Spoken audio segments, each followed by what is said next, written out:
मर्दां ते फिरदी रहिंदी ऐ दबी ना तू दुनिया स्वाद लैंदी ऐ नाले जेड़े रस्ते ते तू तुरिया इत्थे बदनामी हाई रेट मिलूगी। We all know that Sidhu Moosewala is no more and we lost our gem। मतलब आप उनको जेम कह लो, गेम चेंजर कह लो, आर्टिस्ट कह लो, सिंगर कह लो, उनकी जो पर्सनैलिटी थी और उनका जो आर्ट था ना, ये सारे वर्ड से बहुत ऊपर है। जिस दिन उनकी डेथ हुई है उस दिन मैं काम कर रहा था एंड अचानक मेरी मॉम आई रूम से एंड कहती है कि सिद्धू इज़ नो मोर। मुझे लगा पता नहीं किन की बात कर रही है, सिद्धू इज़ नो मोर। मैंने बोला कि कौन सिद्धू?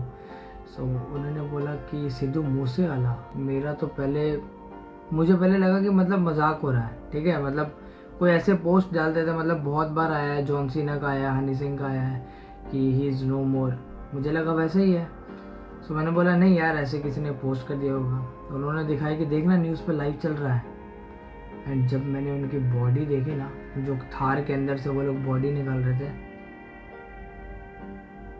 मतलब अभी भी गूज बम्स आ रहे हैं बहुत ज़्यादा। मतलब कुछ ऐसे सिंगर हैं जिनसे मैं बहुत ज़्यादा अटैच हूँ, जिसमें से सिद्धू मूसेवाला थे, यो हनी सिंह, दिलजीत दोसांझ, एमिवे बंटाई, गुरदास मान।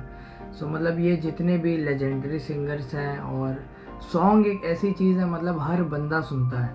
मतलब जब उसके पास फ्री टाइम हो, वर्कआउट कर रहा हो, गाड़ी चला रहा हो, कुछ भी कर रहा हो, सो बंदा अपने फेवरेट सिंगर से बहुत ज़्यादा अटैच हो जाता है, मतलब गाना सुन के। एंड सबसे बड़ा क्वेश्चन आता है that who killed Sidhu Moosewala.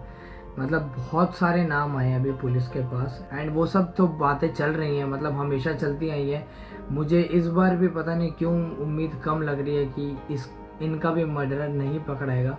जैसे सुशांत के साथ केस हुआ था ना, मतलब सुशांत सिंह राजपूत के टाइम पूरा इंडिया एक हो गया था एंड उस टाइम भी भाई मेरी बहुत ज़्यादा हालत ख़राब थी। लगभग मैं 2 महीने डिप्रेशन में था, जस्ट बिकॉज सुशांत सिंह राजपूत से मैं बहुत ज़्यादा कनेक्ट करता था। मतलब एक तो जिस शहर में मैं रहता हूँ उसी शहर में वो रहते हैं, यहाँ से मतलब उनका घर 5 से 8 किलोमीटर की रेंज में होगा। एंड जिस स्कूल से सुशांत सिंह राजपूत पढ़े हैं उसी स्कूल से मैं भी पढ़ा हूँ। इनफैक्ट सुशांत सिंह राजपूत की जो स्कूल डायरी थी वो भी मैंने अपनी स्कूल की लाइब्रेरी से चुराई थी। गलती से वो मुझे दिख गई थी एक बुक रखते टाइम, सो मैंने सोचा कि मैं उसको चुरा लूँगा, उसके बाद उनको कॉन्टैक्ट करूँगा, उसके बाद डायरी रख दूँगा। लेकिन मैं घर जाके जब कॉल किया मैंने, सो वो नंबर स्विच ऑफ था एंड उसी डायरी को मैंने उसी जगह पर जैसे थी वो वैसे ही रख दिया। सो सुशांत सिंह राजपूत टाइम भी मेरे साथ ऐसा ही हुआ, पूरा इंडिया एक हो गया, लेकिन अभी तक कुछ पता नहीं चला। सबको पता था कि वो मर्डर है, बट अभी तक नहीं पता चला कि किसने मर्डर किया था उनका। एंड सिद्धू मूसेवाला के साथ पूरा इंडिया, मतलब कैंडल मार्च भाई इंडिया में तो हो रहे हैं, मतलब ऑल ओवर इंडिया हो रहे हैं, कनाडा में हो रहे हैं, यूएस में हो रहे हैं, इनफैक्ट पाकिस्तान में भी हो रहा है। मतलब ये बहुत बड़ी बात है। जब वो पंजाबी इंडस्ट्री में आए थे ना, सो कुछ लोग कह रहे थे कि आप सिद्धू मूसेवाले को लाएं, आप सिद्धू मूसेवाले को लाएं एंड आपके ज़रिए वो आया। सो मैं उनका नाम नहीं लूँगा कौन थे वो, बट उन्होंने ये बोला था अगर मैं नहीं लाता ना तो 6 महीने बाद वो खुद ही आ जाता, बिकॉज उस लड़के के अंदर इतना टैलेंट है ना कि उसको कोई रोक नहीं सकता है। एंड लिटरली मतलब मुझे अभी भी याद है, मैंने सो हाई उनका गाना सुना था जो पहली बार पॉपुलर हुआ था। सो वो मैंने गाना सुना तो मुझे अच्छा लगा था, उसके बाद मैं लगा चलो इट्स ओके। बट मैं एक दिन ट्रेन से ट्रैवल कर रहा था, मैं दिल्ली से वापस आ रहा था पटना में। सो मैं ऐसे यूट्यूब स्क्रॉल कर रहा था, सो उनका एक गाना आ गया ईस्ट साइड फ्लो। सो वो मैंने प्ले किया, मैंने सोचा हाँ ये तो वही बंदा है ना जो सो हाई गाया था, बहुत फेमस हुआ है, सो चलो उसका एक गाना सुन के देखते हैं। एंड लिटरली जब वो मैंने गाना सुना ना, उसके बाद जो मेरा दिमाग हिला, मैं कहा भाई साहब क्या लिरिक्स है यार। बॉटम तो कम लहू डोल के दिहाड़ी कीती अपने आ गई मेरे ना बैरिया तुम्हारी कीती मूरे सीने मोशी पारे खिंच के मैं खड़ी कीती छते सब दोगले ते हारा नाल यारी। एंड उनके बाद जितने सॉन्ग थे मैं मतलब ऑटो प्ले होता गया। उसके बाद तो मैं इतना बड़ा फ़ैन बन गया ना उनका, मतलब मैं सुबह उठा ना जब, तो हेडफोन में उन्हीं का गाना बज रहा था। मतलब इस लेवल का वो मैं कनेक्ट हो गया था वो लिरिक्स से। एंड आज उनकी ये कंडीशन देख के ना, मतलब उनकी कंडीशन तो वर्स्ट थे। मतलब कितनी भी दुश्मनी हो, कितना भी कुछ हो यार, मतलब थोड़ा सा लड़ाई झगड़ा जो भी होता है कर लो, कॉम्प्रोमाइज़ कर लो, बट इस तरह मर्डर करना यार बहुत बहुत गलत बात है। एंड जो भी था मर्डर वो तो भाई पूरा प्री प्लान था। मतलब उनको अचानक से मासी के घर निकलना था एंड मासी की तबीयत देखने गए थे जो उनके विलेज से लगभग 6-7 किलोमीटर दूर था।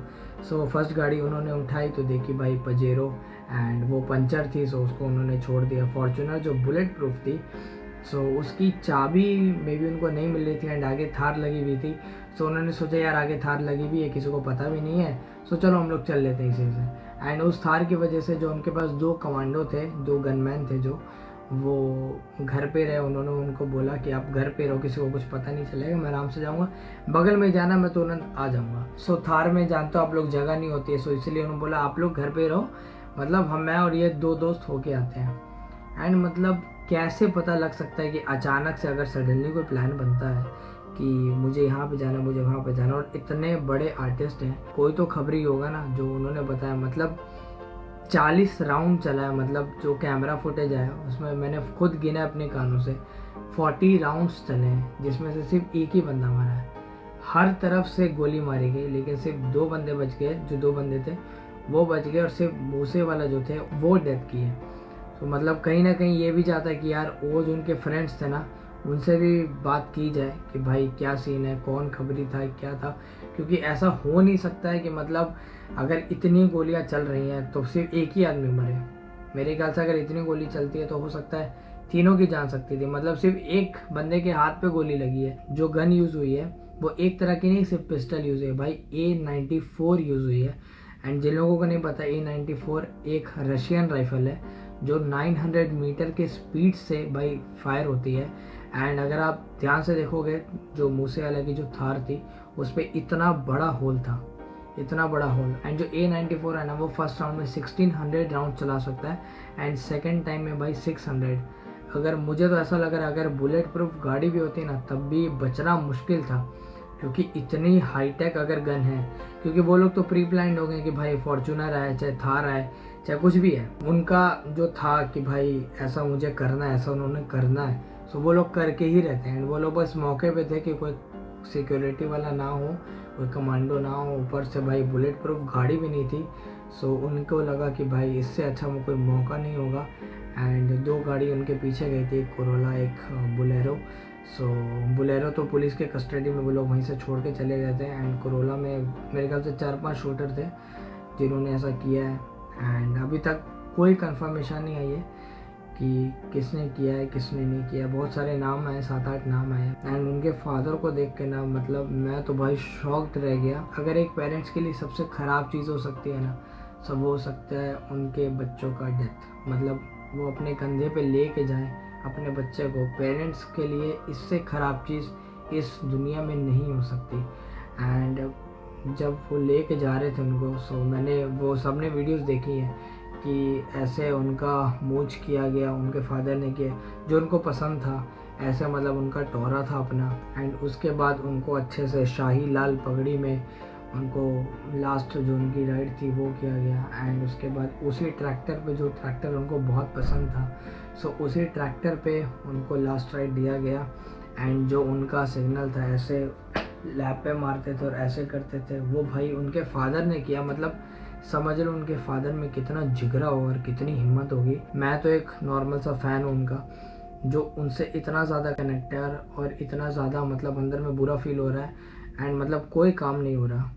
एंड जिनके वो सन है उनके सामने डेड बॉडी रखी हुई है, इतने बुलेट्स उस पर चले हुए हैं, पोस्टमार्टम हो चुका है उस बॉडी का, उसके बाद भी अगर इतना हिम्मत दिखा रहा है ना, सो लिटरली उनके फादर एक लायन से कम नहीं है। एंड वो जो जिगरा है ना उनके फादर में, वही जिगरा भाई मूसे वाले में भी था। मैं सोचा था कि मैं वीडियो बनाऊँ ना बनाऊँ, लोग क्या सोचेंगे कि उनके नाम पे व्यूज़ कमा रहा है या कुछ कर रहा है। मुझे नहीं पता इस वीडियोस पे व्यूज़ आएंगे नहीं आएंगे, आप लोग कमेंट कैसे करोगे, मुझे उससे कोई फ़र्क नहीं पड़ता। लाइक करो, डिसलाइक करो, बस एक समझ लो कि ये वीडियो उनके लिए एक ट्रिब्यूट है। मतलब ये एज अ मेमोरी ये वीडियो हमेशा मेरे साथ रहेगी। एंड जो मेरे दिल की बात थी वो मैं बस आप लोगों से करना चाहता था। एंड बस इतना ही बोलूँगा कि जितना हो सके भाई गवर्नमेंट पे प्रेशर डालो। अगर गवर्नमेंट पे आप लोग प्रेशर नहीं डालोगे तो भाई ये जो मैटर है वो भी शांत हो जाएगा। तो जितना हो सके भाई सोशल मीडिया के थ्रू या किसी चीज़ के भी थ्रू आप लोग सपोर्ट करो सिद्धू मूसेवाला की फैमिली को। एंड जितना हो सके भाई प्रेशर जितना रहेगा ना सरकार पे, उतना ज़्यादा वो एक्टिव हो जाएगी। जैसे सरकार देखेगी सरकार लूज़ हो रही है, लोगों का ट्रस्ट हट रहा है, सो भाई सरकार ऐसे एक्शन लेगी। एंड अगर आप लोग प्रेशर नहीं दोगे तो मैटर पूरा शांत पड़ जाएगा। मतलब मुझे ये नहीं समझ में आ रहा है कि यार एक आईफोन अगर बाहर से आ जाता है तो ये लोग इतना ड्रामा करते हैं इंडिया में, कुछ इतनी सी चीज़ नहीं जा सकती है, वो भी कस्टम ड्यूटी से होके जाती है। रशियन राइफल इंडिया में क्या कर रही है भाई, कहाँ से आ रही है? मतलब AK-47 की जो स्पीड है वो 700 मीटर है एंड ये A-94 के भाई 900 मीटर है पर सेकंड। सो समझ सकते हो भाई इतनी हाईटेक राइफल इंडिया में आ कैसे रही है, वो भी पंजाब जैसे स्टेट में। मतलब मुझे तो ये नहीं समझ में आ रही कि भाई सरकार कर क्या रही है।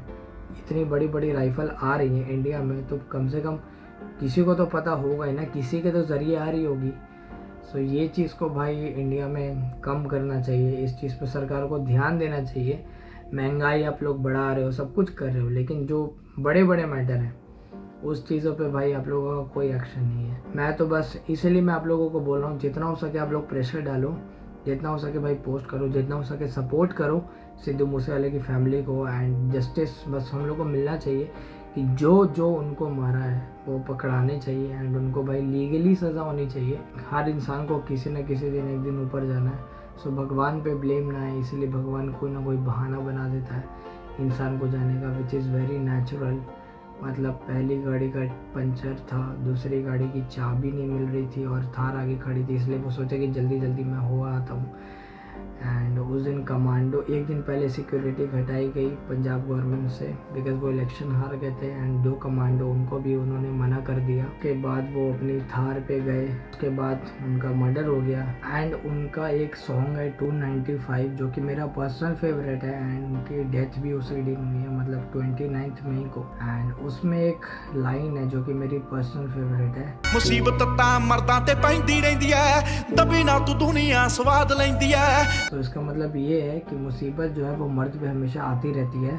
सो आप डरो मत, जितना आप डरोगे दुनिया आपकी उतने मज़े लेगी। वो बिना डरे जिस हिसाब से रहते थे, जो उनकी लाइफस्टाइल थी, जो उनका वो क्या बोलते हैं टोरा था, तो वैसे ही उनके फादर ने ये देखा है कि जैसे वो थे, जिस शान से वो रहते थे उसी शान से उनकी लास्ट राइड भी हो। जो उनके साथ जो उनका फ्रेंड था वो कह रहा था कि वो जिंदा थे बट उनके दिल की धड़कन भी चल रही थी, उन्होंने देखा था। बट 15-20 मेरे ख्याल से 20 से 25 मिनट तक लोगों ने हेल्प नहीं की। कोई उनका फेस पकड़ के फ़ोटो खिंचा रहा है, कोई उनका टैटू पकड़ के फ़ोटो खिंचा रहा है, कोई उनका हाथ पकड़ के फ़ोटो ले रहा है, कोई वीडियो ले रहा है। मतलब इंसानियत नाम की चीज़ तो लोगों ने वहाँ पे दिखाई नहीं। जिन्होंने था बस अपना सोशल मीडिया के लिए वीडियो फ़ोटो जो करना था किया। कि बॉडी तो शॉक में चली गई होगी, पूरी बॉडी सुन्न हो चुकी होगी एंड उनको कुछ फील नहीं हो रहा होगा, फिर भी 20-25 मिनट लोगों ने हेल्प नहीं की है। मतलब वहाँ पे जितने भी लोग थे ना, उनको मतलब शर्म से मर जाना चाहिए, वो इतनी घटिया उन्होंने हरकत की है। एंड वो तो लास्ट में एक भला हुआ कि 1-2 लड़के आ रहे थे वरना से, सो उन्होंने बहुत मुश्किल से उनको रखा क्योंकि भाई हमारा भाई 6 फीट के ऊपर था। एक क्रेटा वाले को उन्होंने बोला था कि आप इनकी बॉडी डालो, बागियों को हम ले जाएंगे, सो उन्होंने भी मना कर दिया। तो कैसे कैसे भाई वरना में उनको डाला गया, वरना में भी वो ज़िंदा थे। बट जब उनकी आँख खुली एंड उन्होंने अपना हाथ ऐसे देखा एंड उसके बाद वो चले गए। मतलब उनको समझ में नहीं आया, वो उनकी बॉडी को रिएक्शन का भी उनको टाइम नहीं मिला, इतनी फास्ट उनके गोली चली गई। वो ज़िंदा ही थे बट उन्होंने जब देखा कि भाई इतनी गोलियां लगी हुई, हमको एहसास हुआ कि हाँ इतनी गोलियां लगी, वो चीज़ माइंड पे गई एंड फिर बॉडी बर्दाश्त नहीं कर पाई, बॉडी ने रिएक्ट कर दिया। एंड हॉस्पिटल में भी ऐसे हो कि कोई डॉक्टर नहीं था एंड नर्स ने भी बोला कि आप थोड़ी देर बाद आना, मैं अभी फ़ोन पे बात कर रही हूँ। सो कैसे कैसे उन्होंने बोला कि सिद्धू मूसेवाले के साथ ऐसा हुआ। सो वो फिर भागे, मतलब उनको फर्स्ट एड मिला नहीं, लोगों ने हेल्प नहीं की, 20-25 मिनट वो ऐसे ही रहे। उसके बाद वहाँ से हॉस्पिटल जाने तक के बीच में मेरे ख्याल से वो उनकी डेथ हो गई थी। तो मोटा मोटी उनके पास आधा घंटा 40 मिनट था कि वो बच सकते थे। बट एक होता है ना, बहाना चाहिए होता है भगवान को अपने पास बुलाने का। उन्होंने अपने प्यारे बच्चे को अपने पास बुला लिया। मतलब एक होता है ना कि एक सिंगर जाता है तो दूसरा सिंगर उसको कवर कर लेता है, बट सिद्धू मूसेवाला को मैं लिख के देता हूँ, कोई नहीं कवर कर सकता है। ऐसा कोई सिंगर नहीं होगा जिन्होंने उनकी तारीफ़ नहीं की होगी। मतलब रणवीर सिंह हो, हनी सिंह हो, गुरदास मान साहब हो, दिलजीत दोसांझ हो, मतलब हर एक बंदा उनका गाना सुनता था। एंड सबके मुंह पे यही था कि दिल दानी माड़ा तेरा सिद्धू मूसेवाला। एंड ये वीडियो बनाने का बस यही रीज़न था कि मैं अपने दिल की बातें आप लोगों से शेयर करूँ, मेरा भी मन थोड़ा हल्का हो। 2-3 दिन से इतना ज़्यादा दिमाग पे भाई बर्डन पड़ा है ना, एंड मैं व्लॉग एडिटिंग भाई कुछ भी नहीं कर रहा था। सो एंड इनफैक्ट इस बीच में मेरी फ्रेंड की शादी भी थी, सो वो भी अटेंड करना था। क्या बोलूँ, इंटरनली जो होता है ना वो मैं मतलब खोया हुआ था। अभी मैंने एक कोट सुना था, सो उसी के साथ इस वीडियो को एंड करता हूँ कि अपने गिले शिकवे मिटा के सोए करो। सुना है कि मौत मिलने का मौका नहीं देती। करते हैं, आपसे मिलते हैं नेक्स्ट व्लॉग में। दिल दा नहीं माड़ा तेरा, Sidhu Moosewala. Bye, rest in peace. आओ पिछले कोई कर्म दा तनी लगदा या फे मेरे बाने खवाजा मिठिए। आओ चोपरे दे तेरे उत्ते नूर दा सदानी एदा उठूगा जवानी च जनाजा मिठिए। आओ चोपरे दे तेरे उत्ते नूर दा सदानी एदा उठूगा जवानी च जनाजा मिठिए।